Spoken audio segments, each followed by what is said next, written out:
નમસ્કાર વિદ્યાર્થી મિત્રો, ઉમા યુટ્યુબ ચેનલમાં આપ સૌનું હાર્દિક સ્વાગત છે।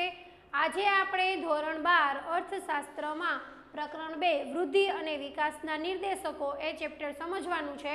આપણે એના બે ભાગ જોયા હતા। બે ભાગમાં આપણે આર્થિક વૃદ્ધિ એટલે શું અને આર્થિક વિકાસ એટલે શું, પછી આર્થિક વૃદ્ધિની મર્યાદાઓ, આર્થિક વિકાસના લક્ષણો, પછી આર્થિક વિકાસની અમુક મર્યાદાઓ છે અને આર્થિક વૃદ્ધિ અને આર્થિક વિકાસ વચ્ચેનો તફાવત। આજે આપણે એટલું જોયું તો આર્થિક વૃદ્ધિ અને વિકાસ વચ્ચેનો તફાવત, પછી આર્થિક વિકાસ છે તો આર્થિક વિકાસ માપવાના માપદંડો એટલે કે નિર્દેશકો અને એની મર્યાદાઓ અહીં સુધી આપણે જોયું હતું। આર્થિક વૃદ્ધિ અને વિકાસ, એમાં વિકાસના નિર્દેશકોમાં 4 પોઈન્ટ હતા। રાષ્ટ્રીય આવકનો વૃદ્ધિ દર, માથાદીઠ આવકનો વૃદ્ધિ દર, જીવનની ભૌતિક ગુણવત્તાનો દર અને તેનો આંક એટલે કે PQLI, શોર્ટ ફોર્મમાં એને PQLI કહેવામાં આવે છે, અને માનવ વિકાસનો આંક હ્યુમન ડેવલપમેન્ટ ઇન્ડેક્સ। એમાં આપણે રાષ્ટ્રીય આવકનો વૃદ્ધિ દર અને માથાદીઠ આવકનો વૃદ્ધિ દર જોયું હતું। આજે આપણે જોવાનું છે જીવનની ભૌતિક ગુણવત્તામાં સુધારા। જીવનની ભૌતિક ગુણવત્તા એટલે શું? જીવનની ભૌતિક ગુણવત્તા અને તેનો આંક એટલે કે જીવનની ભૌતિક ગુણવત્તા એટલે શું?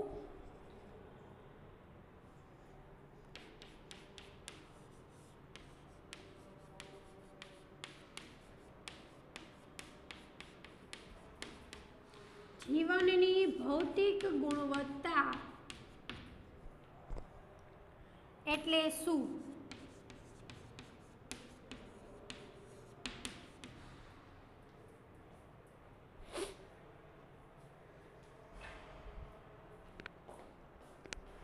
આર્થિક વિકાસનો હેતુ હંમેશા લોકોના જીવન ધોરણમાં સુધારો કરવાનો છે। આર્થિક વિકાસનો હેતુ શું છે? તો કે હંમેશા લોકોના જીવનનો સુધારો કરવાનો, જીવન ધોરણમાં સુધારો કરવાનું, કે લોકોને બધી સુખ સગવડતા મળી રહે, જીવન ધોરણમાં સુધારો થાય। તેથી કોઈ પણ દેશમાં આર્થિક વિકાસ થયો છે કે બીજા દેશ કરતાં કેટલો વધારે થયો, કેટલો ઓછો થયો, એ માટે જીવન ભૌતિક ગુણવત્તાનો નિર્દેશક સ્વીકારવામાં આવે છે। એ માટે જીવનની ભૌતિક ગુણવત્તાનો નિર્દેશક સ્વીકારવામાં આવે છે। એટલે કે વપરાશમાં લેવાયેલ ખોરાક, બળતણ, અન્ય બિનટકાઉ વસ્તુઓ, જે ટકાઉ ન હોય એવી વસ્તુઓ, વપરાશમાં લેવાયેલ ટકાઉ, અર્ધ ટકાઉ વસ્તુ, વપરાશમાં લેવાયેલ ટકાઉ વસ્તુ અને અર્ધ ટકાઉ વસ્તુ, વપરાશમાં લેવાયેલ સેવાઓનો સમૂહ, વપરાશમાં લેવાયેલ એવા બધા સેવાઓનો સમૂહ। આ વપરાશના ધોરણ કે જીવન ધોરણ તેમના જીવનની ભૌતિક ગુણવત્તા, જીવનની ભૌતિક ગુણવત્તા કેવી છે એ માપવા માટે આપણે જીવન ભૌતિક ગુણવત્તામાં સમાવિષ્ટ થતી બાબતો, જીવનની ભૌતિક ગુણવત્તામાં કેવી કેવી બાબતનો સમાવેશ થાય તે જોવાનું છે। કોઈ એક વર્ષના ગાળામાં દેશના લોકોએ વપરાશમાં લીધેલ વસ્તુ, એક વર્ષના સમયગાળામાં દેશના લોકોએ લીધેલી વસ્તુ અને સેવાઓના સમૂહને માનવ જીવનની ભૌતિક ગુણવત્તા નક્કી કરે છે। આ વસ્તુ અને સેવામાં મુખ્યત્વે નીચેના ઘટકોનો સમાવેશ થાય છે। આ વસ્તુ અને સેવાઓમાં મુખ્યત્વે નીચેના ઘટકોનો સમાવેશ થાય છે। કેવા ઘટકોનો? તો કે ખોરાક, એટલે કે ખોરાકમાં કેલરી કેટલી, પ્રોટીન, ચરબી, આરોગ્ય અને તબીબી સેવાઓ, રહેઠાણ અને કપડાં, રહેઠાણમાં ઓરડાની સંખ્યા કેટલી, ઓરડા દીઠ સરેરાશ વ્યક્તિ કેટલી, આ બધી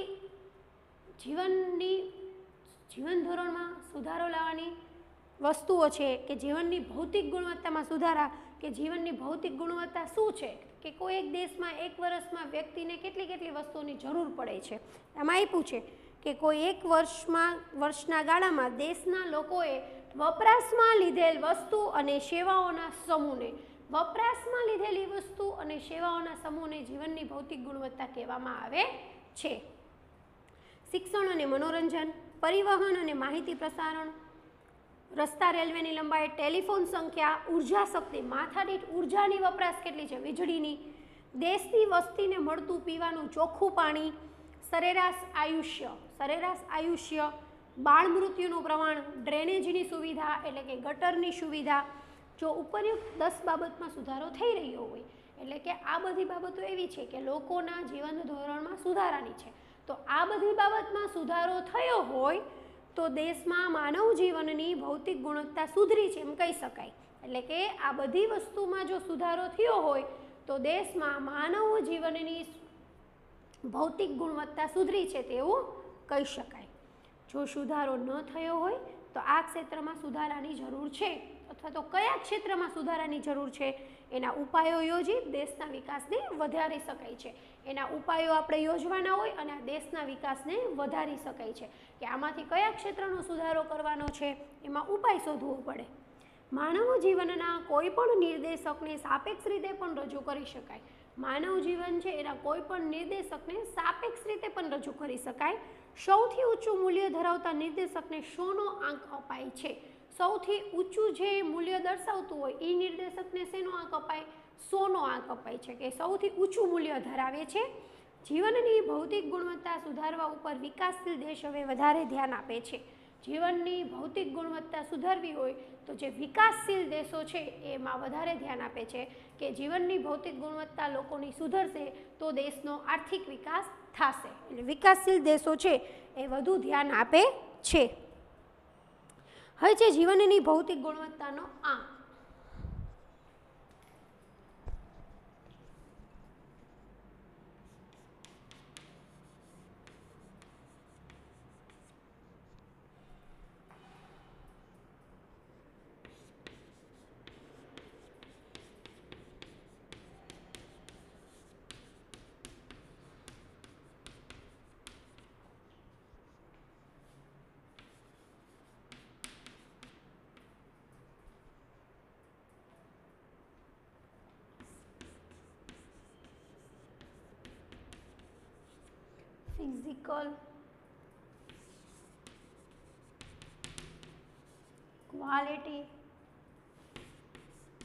Physical quality of life index.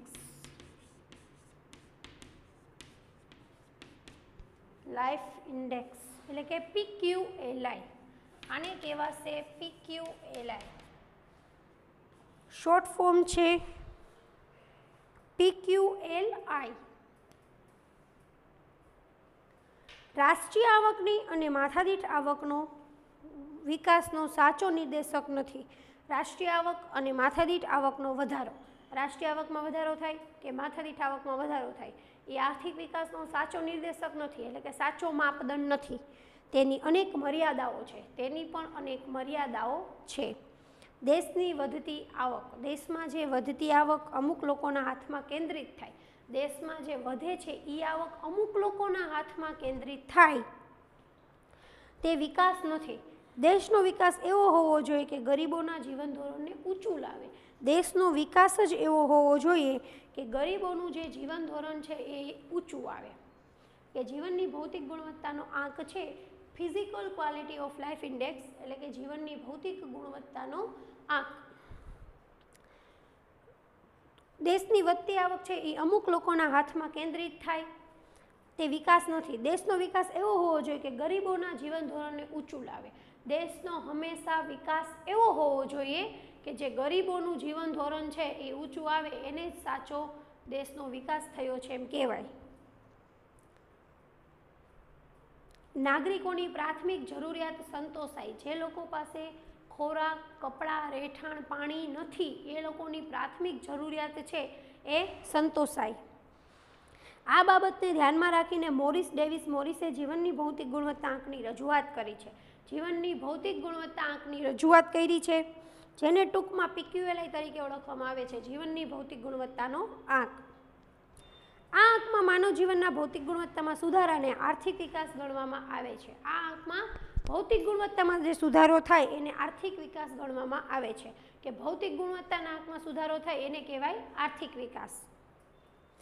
જીવનની ભૌતિક ગુણવત્તાની કક્ષા આર્થિક વિકાસની કક્ષા દર્શાવે છે. જે ભૌતિક ગુણવત્તાની કક્ષા છે એ એક આર્થિક વિકાસની કક્ષા દર્શાવે છે કે દેશમાં આર્થિક વિકાસ કેટલો થયો છે એ કક્ષા દર્શાવે છે.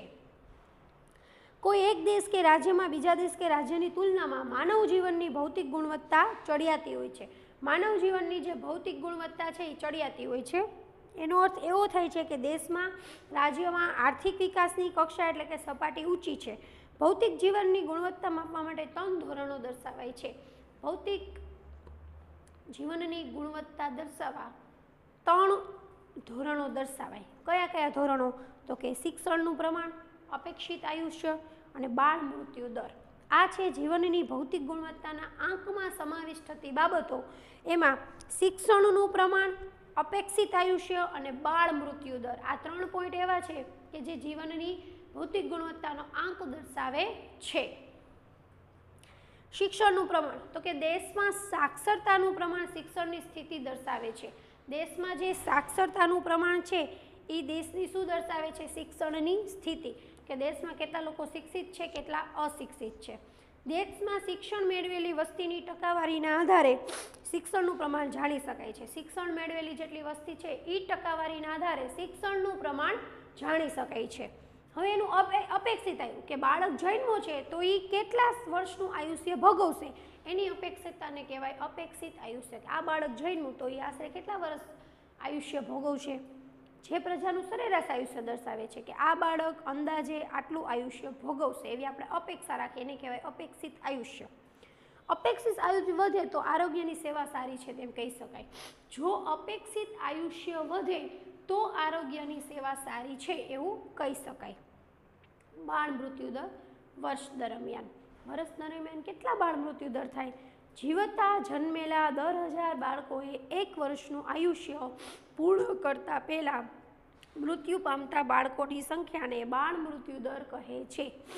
જીવતા જન્મેલા 10,000 બાળકો, જીવતા જન્મેલા જે 10,000 બાળકોએ 1 વર્ષનું આયુષ્ય પૂર્ણ કરતા પહેલા મૃત્યુ જે પામ્યા છે એ બાળકોની સંખ્યાને બાળ મૃત્યુ દર કહેવાય. જો બાળ મૃત્યુ દર ઘટે તો દેશમાં આરોગ્યની સગવડતા વધી તેમ કહેવાય. જો બાળ મૃત્યુ દર ઘટે છે તો દેશની આરોગ્યની સગવડતા વધી. બાળ મૃત્યુ દર ઘટી જાય તો દેશની આરોગ્યની સગવડતા વધી છે તેવું કહી શકાય. PQLI એટલે શિક્ષણનું પ્રમાણ પ્લસ અપેક્ષિત આયુષ્યનો અંક અને બાળ મૃત્યુ દરનો આંક. શિક્ષણનું પ્રમાણ, અપેક્ષિત આયુષ્યનો આંક અને બાળ મૃત્યુ દરનો આંક, આ બધું ભેગું થાય ત્યારે જીવનની ભૌતિક ગુણવત્તાનો આંક બને છે. આ 3 બાબતો જ કેમ એ જોઈએ આપણે.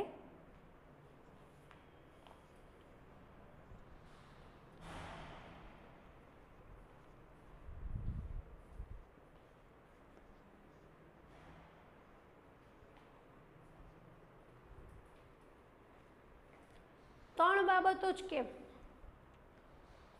3 બાબતો અંગેના વિશ્વાસપાત્ર આંકડાઓ દરેક દેશમાં મેળવી શકાય છે. 3 બાબતો અંગેના જે વિશ્વાસપાત્ર આંકડાઓ છે એ આપણે દરેક દેશમાં મેળવી શકીએ છીએ.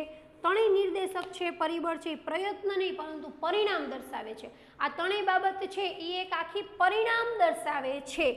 આ 3 બાબતો વસ્તુલક્ષી હોવાથી કામગીરીની તુલના માટે વ્યાજબી ધોરણો પૂરા પાડે છે. શિક્ષણ જીવનની ભૌતિક ગુણવત્તાનો મહત્વનો માપદંડ છે. શિક્ષણ ભૌતિક ગુણવત્તા માપવા માટેનું સાધન છે. શિક્ષણનો વધારો વ્યક્તિના કલ્યાણનો વધારો દર્શાવે છે. વ્યક્તિની સુખાકારીનો કલ્યાણનો વધારો દર્શાવે છે. શિક્ષણનું પ્રમાણ વ્યક્તિની કુશળતા અને દેશના વિકાસની આવશ્યક બાબત છે. વ્યક્તિની કુશળતા અને દેશના પણ વિકાસની જરૂરી બાબત છે. અપેક્ષિત આયુષ્ય સામાજિક પરિસ્થિતિ અને સુખાકારીનું પ્રતિબિંબ છે. અપેક્ષિત આયુષ્ય એટલે સામાજિક પરિસ્થિતિ અને સુખાકારીનું પ્રતિબિંબ છે. અપેક્ષિત આયુષ્યનો વધારો પોષણ, તબીબી સારવાર તથા પર્યાવરણીય સંજોગોનું પરિણામ કે પ્રતિબિંબ છે. બાળ મૃત્યુ દર સામાજિક પરિસ્થિતિ અને સુખાકારીનું પ્રતિબિંબ છે. બાળ મૃત્યુ દર પીવાના સ્વચ્છ પાણી, ઘરનું પર્યાવરણ, મહિલાઓની સ્થિતિ, માતૃત્વની કામગીરીનું સંવેદનશીલ પ્રતિબિંબ છે. બાળ મૃત્યુ દર છે તો કે પીવાના ચોખ્ખા પાણીના અભાવે, ક્યારેક મહિલાની સ્થિતિના અભાવે, માતૃત્વની કામગીરીનું સંવેદનશીલ પ્રતિબિંબ છે બાળ મૃત્યુ દર. જીવનના ભૌતિક ગુણવત્તા આંકની રચના. દરેક નિર્દેશ, શિક્ષણ, આયુષ્ય, બાળ મૃત્યુ દરને 100નો ભાર એટલે વેટેજ આપવામાં આવે છે. તેથી તે નિર્દેશકની કામગીરીના આધારે 0 થી 100ની આંક વચ્ચેના ગુણ મૂકવામાં આવે છે. 3 બાબતોએ દેશને મળેલો ગુણોનો સરવાળો થાય છે. સરવાળાને 3 વડે ભાંગીએ તો સરેરાશ કાઢવામાં આવે. જે આંક મળે તેને કહેવાય PQLI. ફરીથી એક વખત 0 થી 100 વચ્ચેના ગુણ મૂકવામાં આવે. 0 થી 100 વચ્ચેના ગુણ દરેક દેશને મળેલો ગુણોનો સરવાળો છે. ત્રણેય બાબતો: શિક્ષણ, અપેક્ષિત આયુષ્ય, બાળ મૃત્યુ દર. ત્રણેય બાબતો દેશને મળેલી ગુણોનો સરવાળો, એને ભાંગ્યા પાછા 3 કરવાના, કેમ કે 3 બાબત છે. જે આંક મળે તે PQLI. મહત્વની બાબત: જેમ દેશનો PQLI 100ની નજીક હોય, દેશનો PQLI 100ની નજીક હોય તો ઉપરયુક્ત ત્રણેય બાબતો નિર્દેશમાં કામગીરી ઉત્તમ છે. 100ની નજીક હોય તો કામગીરી સારી છે. PQLI જીવનની ભૌતિક ગુણવત્તાનો આંક. જેમ દેશનો PQLI 0ની નજીક છે તો ઉપરયુક્ત ત્રણેય બાબતો ઉતરતી કક્ષાની છે. 100ની નજીક છે તો ઉત્તમ કાર્ય છે, 0ની નજીક છે તો ઉતરતી કક્ષાની છે તેમ કહેવાય. PQLI 0 થી 100ની વચ્ચે હોઈ શકે છે. PQLI છે એ 0 થી 100ની વચ્ચે હોઈ શકે. PQLI નાંકથી એક જ દેશના 2 રાજ્યો કે 2 જુદા જુદા દેશની તુલના થઈ શકે. એક જ દેશના 2 રાજ્યોની કે 2 જુદા જુદા દેશની તુલના થઈ શકે. જેમ PQLIનો આંક ઊંચો તેમ દેશનો આર્થિક વિકાસ વધારે છે તેમ કહેવાય. જેમ PQLIનો આંક ઊંચો છે તો તેનો દેશનો આર્થિક વિકાસ વધારે છે તેવું કહી શકાય. PQLIનો આંક નીચો છે તો આર્થિક વિકાસ નીચો છે તેમ કહી શકાય. સકારાત્મક બાબતો: PQLIમાં માનવ જીવનના ધોરણને સ્પર્શતા શિક્ષણ અને આરોગ્ય જેવી બાબતોનો સમાવેશ થાય છે. માનવ જીવનના ધોરણને સ્પર્શે તેવી બાબત અને આરોગ્ય જેવી બાબત. માથાદીઠ આવકના નિર્દેશ કરતા PQLI ચડિયાતા છે. જે લોકોની માથાદીઠ આવક છે એના કરતાં PQLI ચડિયાતા છે. આર્થિક વિકાસના નિર્દેશક તરીકે PQLI રાષ્ટ્રીય આવક અને માથાદીઠ આવક કરતાં ઓછી છે. આર્થિક વિકાસના નિર્દેશક તરીકે PQLI રાષ્ટ્રીય આવક અને માથાદીઠ આવક કરતાં ઓછી મર્યાદાવાળી છે. PQLIથી જુદા જુદા દેશના જૂથો એક જ દેશના વિવિધ રાજ્યોની તુલના થઈ શકે છે. શહેરી, ગ્રામીણ, શહેરના લોકો, ગામડાના લોકો, સ્ત્રી પુરુષના PQLI બનાવી તેમની તુલના થઈ શકે છે. સ્ત્રી અને પુરુષના પણ જીવનની ભૌતિક ગુણવત્તાનો આંક બનાવી એની તુલના થઈ શકે છે. મર્યાદાઓ શું છે PQLIની? તો કે માત્ર 3 બાબતનો જ સમાવેશ કર્યો છે એની મર્યાદા છે. માત્ર સરેરાશ જ દર્શાવે છે. 3 વડે ભાગવાથી મળતો PQLI જે સરેરાશ છે. સરેરાશથી દેશની ત્રણેય બાબતોને અગ્રિમતા કે પછાતતા કહી શકાય નહીં. સરેરાશથી નિર્ણયો લેવાતા નથી. સરેરાશથી નિર્ણય ન આવી જાય, એની મર્યાદા છે. પહેલી મર્યાદા એ હતી કે 3 બાબત જ છે: શિક્ષણ, અપેક્ષિત આયુષ્ય અને બાળ મૃત્યુ દર. કોઈ પણ દેશનો PQLIનો દર ઊંચો હોય, હાલમાં તે દેશનો વિકાસ બીજા દેશ કરતાં વધારે છે. કોઈ PQLIનો દર ઊંચો હોય તો તે દેશ કરતાં હાલનો જે એક દેશનો વિકાસ બીજા દેશ કરતાં વધારે છે તેમ સામાન્યકરણ કરી ન શકાય. 3 ધોરણના માનવ જીવનના એકસરખું મહત્વ. શું આંક જપાય છે? મહત્વ એકસરખું જપાય છે, જે અયોગ્ય છે. ત્રણેય બાબતો માનવ જીવનમાં એકસરખું મહત્વ ધરાવતી નથી.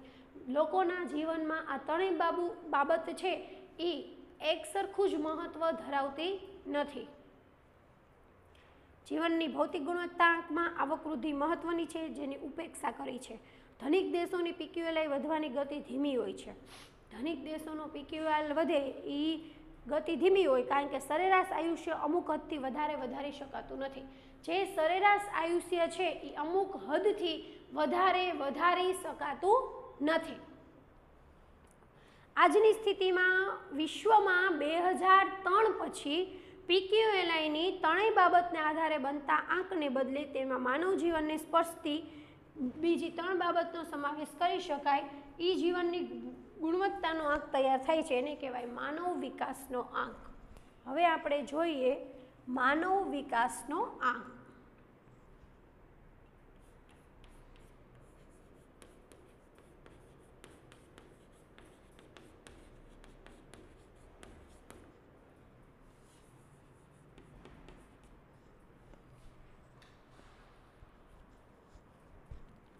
માનવ વિકાસનો આંક. વિકાસનો અદ્યતન નિર્દેશક માનવ વિકાસ આંક છે. 1990માં સંયુક્ત રાષ્ટ્ર વિકાસ કાર્યક્રમમાં UNDP દ્વારા માનવ વિકાસ અહેવાલ રજૂ થયો, એટલે કે હ્યુમન ડેવલપમેન્ટ રિપોર્ટ રજૂ થયો. આ અહેવાલમાં વિકાસના માપદંડ તરીકે માનવ વિકાસનો આંક HDI રજૂ કરવામાં આવ્યો. જુદા જુદા દેશોમાં વિકાસના પ્રત્યેકનું મૂલ્યાંકન કરીને એક આંક તૈયાર થાય છે.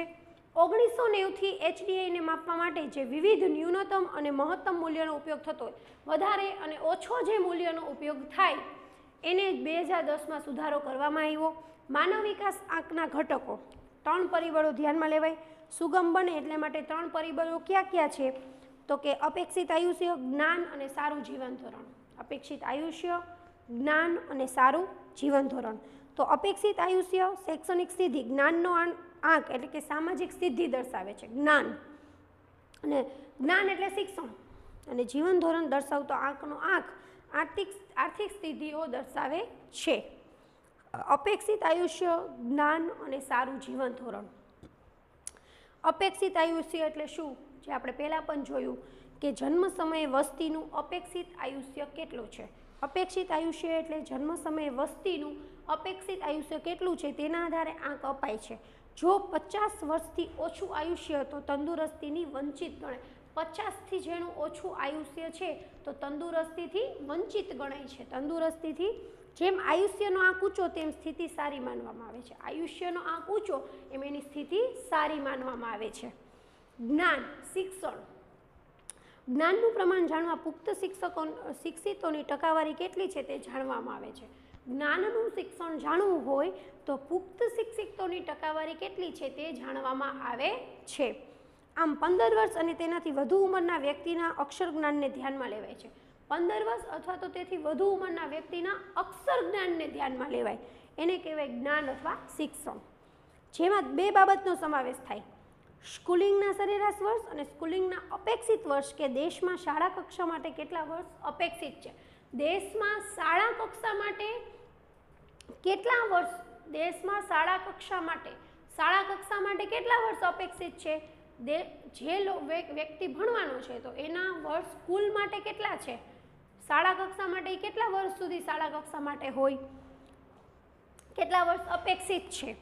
તેમાંથી બાળક શાળામાં સરેરાશ કેટલા વર્ષ ગાળે છે, બાળક છે એ શાળામાં આશરે કેટલા વર્ષ ગાળે છે, એ છે જ્ઞાન, શિક્ષણ. અને સારું જીવન ધોરણ. જીવન ધોરણ એટલે મળતી સગવડતા, જેમ પીવાનું શુદ્ધ પાણી, બાળ મૃત્યુદર, ઓછા વજનવાળા બાળકોની ટકાવારી, માથાદીઠ દૈનિક કેલરી, માથાદીઠ કેલરી કેટલી, 5 વર્ષથી નીચેના બાળકોનો મૃત્યુદર, પ્રોટીન અને ચરબીની પ્રાપ્તિને જોવા મળે છે.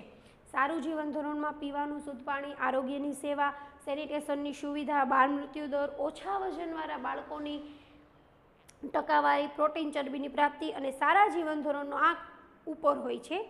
રાષ્ટ્રીય આવકનો સૂચકાંક માથાદીઠ કાચી રાષ્ટ્રીય આવક GNI સમખરીદ શક્તિ એના ધોરણે મપાય છે. મુખ્ય બાબત કઈ છે? તન ધોરણને આધારે HDIનું મહત્તમ મૂલ્ય 1 ગણાય. આ 3 ધોરણને આધારે HDIનું વધારેમાં વધારે મૂલ્ય 1 ગણાય છે. HDIનું મૂલ્ય 0 થી 1 વચ્ચે હોય છે. તમને વિકલ્પમાં એવો પ્રશ્ન પૂછાઈ શકે કે HDIનું મૂલ્ય કેટલું હોય છે? તો કે HDIનું મૂલ્ય 0 થી 1 વચ્ચે હોય છે.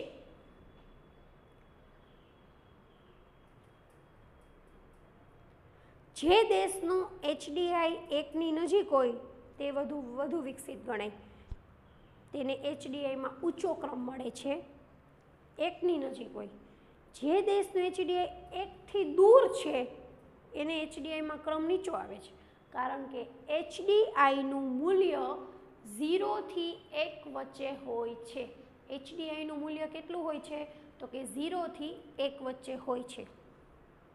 1ની નજીક હોય તો વધુ વિકસિત ગણાય અને 1થી દૂર હોય તો ઓછો વિકસિત ગણાય. વર્ષ 2014માં દુનિયામાં 188 દેશોમાં HDIમાં 0.944 આંક સાથે નોર્વે દેશ પ્રથમ ક્રમે. નોર્વે દેશ છે એ પ્રથમ ક્રમે છે, કારણ કે એનું HDI 0.944 આંક સાથે નોર્વે દેશ પ્રથમ ક્રમે, કેમ કે સૌથી વિકસિત દેશ. અને ભારત 0.609 અંક સાથે 130માં ક્રમે. ભારત છે એ 130માં ક્રમે છે. 2015નો માનવ વિકાસનો અહેવાલ અને વિશ્વના દેશો.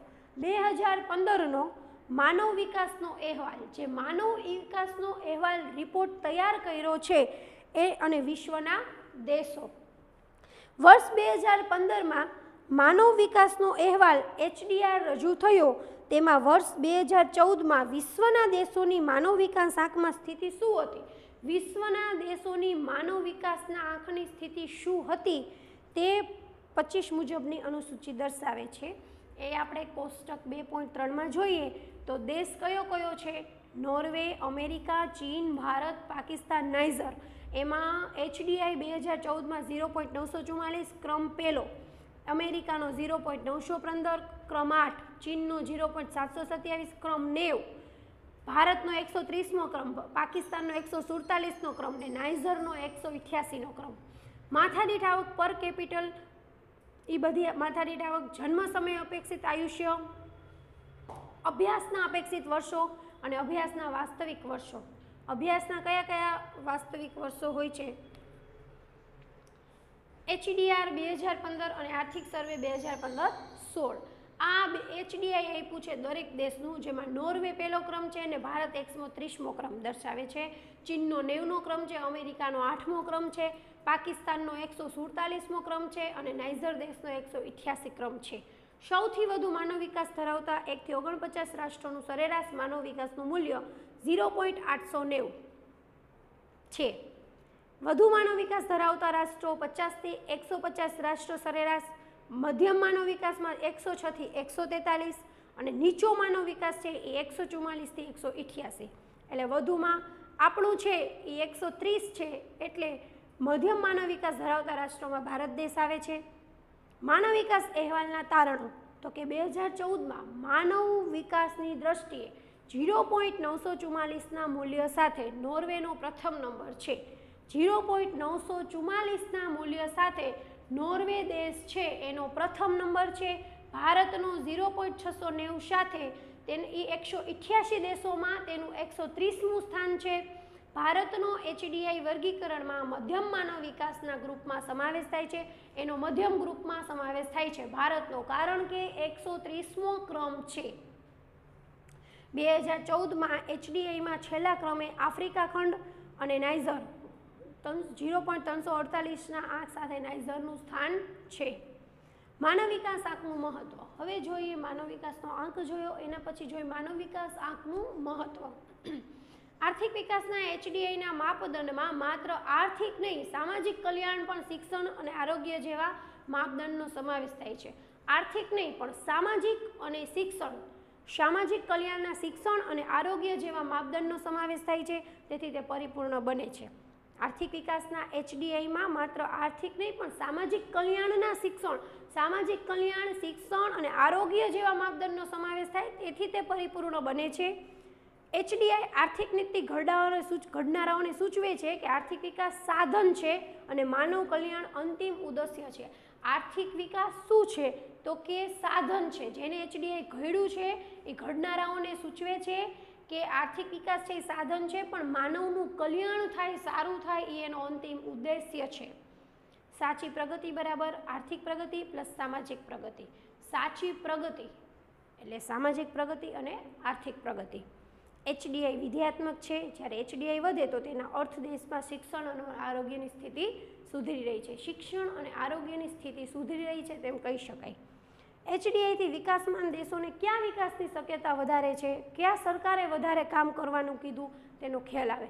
ક્યાં સરકારે વધારે કામ કરવાનું કીધું, ક્યાં દેશની વિકાસની શક્યતા વધારે છે. HDI વધારે પ્રગતિશીલ ખ્યાલ છે. HDI છે એ વધારે પ્રગતિશીલ ખ્યાલ છે. મર્યાદાઓ કઈ છે તો કે 3 સામાજિક નિર્દેશકોનો સમાવેશ થાય. HDIની મર્યાદા શું તો કે 3 જ સામાજિક નિર્દેશકોનો સમાવેશ થાય, જે ઓછા છે. બીજા સામાજિક નિર્દેશકોનો સમાવેશ કરવો જોઈતો તો 3 જ નિર્દેશક છે એ ઓછા છે. HDIમાં ત્રણેય પરિબળોને સરખું મહત્વ અપાણું છે. HDI છે એમાં ત્રણેય પરિબળોને સરખું મહત્વ અપાણું છે. ખરેખર ત્રણેયનું જુદી જુદી પરિસ્થિતિમાં જુદું જુદું મહત્વ હોય છે, પણ એક સરખું મહત્વ અપાણું એ HDIની મર્યાદા છે. માનવ વિકાસનો આંક નિરપેક્ષ સ્થિતિ દર્શાવતો નથી. માનવ વિકાસનો આંક છે એ આજે નિરપેક્ષ સ્થિતિ નથી દર્શાવતો. કોઈ એક દેશ અન્ય દેશની તુલનાએ કયા સ્થાને છે, એક દેશ છે બીજા દેશની તુલનાએ એનું સ્થાન કયું છે એ દર્શાવવામાં આવે છે, અને જે સાપેક્ષ પ્રગતિ દર્શાવે છે. સાપેક્ષ પ્રગતિ દર્શાવે છે. HDI ઉપરાંત GDI, ટીઆઈ, એચપીઆઈ, એચસીઆઈ જેવા અન્ય નિર્દેશકોનો પણ ઉપયોગ કરવામાં આવ્યો છે. જીડીઆઈ એટલે જેન્ડર ડેવલપમેન્ટ ઇન્ડેક્સ, જાતીય સમસંયોજન આંક. ટેકનોલોજીકલ એચિવમેન્ટ ઇન્ડેક્સ, ટેકનોલોજી સિદ્ધિ આંક. હ્યુમન પોવર્ટી ઇન્ડેક્સ, માનવ ગરીબી આંક. હ્યુમન કન્ઝ્યુમર ઇન્ડેક્સ, માનવ વપરાશ આંક જેવા અન્ય નિર્દેશકોનો પણ ઉપયોગ કરવામાં આવ્યો છે. માનવ વિકાસનો આંક એ નિરપેક્ષ સ્થિતિ નથી દર્શાવતો. કોઈ એક દેશ છે અન્ય દેશની તુલનાએ કયા સ્થાને છે તે દર્શાવવામાં આવે છે, જેમાં સાપેક્ષ પ્રગતિ જ દર્શાવાય છે. અને આ ઉપરાંત જીડીઆઈ, ટીઆઈ, એચપીઆઈ, એચસીઆઈ આ બધાનો સમાવેશ થાય છે. અહીં આપણું આ આર્થિક વૃદ્ધિ અને વિકાસના નિર્દેશકો ચેપ્ટર પૂરું થાય છે. આભાર વિદ્યાર્થી મિત્રો.